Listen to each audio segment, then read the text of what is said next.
زمونږ ورور الله دې وبخي کوم چې وفات شوی هغه مدرسه کې سبق وي قرآن یادو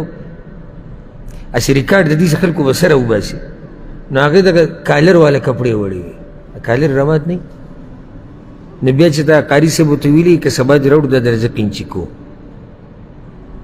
هغه ما ته دا خبره وکړه ما ورته ویل ما ته داسې کار وکړه قاري صاحب ته ووایه چې په دې دلیل څه دی چې دا حرام دي یو شی حرامول حلالول دا خو د الله کار دی بې دلیله ته څنګه وایي چې دا کالر حرام دی یو هغه پسې سبا چې تللی دی هغه ورته ویلي چې دا قرآن کې راغلي چې دا حرام دی وما قتلوه وما صلبوه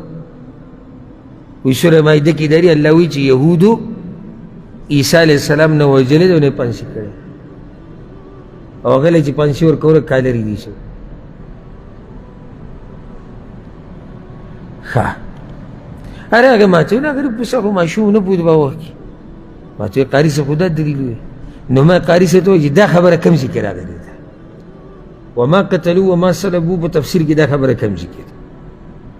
ابو سبا له بیا لاړ نو قاري صاحب اخر تنګ شو چې د دې څه وړه راوړه کوي که نه بیا چې راغی کور ته خاندلې ماسپښین مې ویل یاره ویل سړی نور غوسه شو ما یې څنګه وایي ما ته وایي چې بابش نور به دا قیسې نه کې موږ به درته دا هر څه واضحه کړی وی خو علم رانه هېر شوی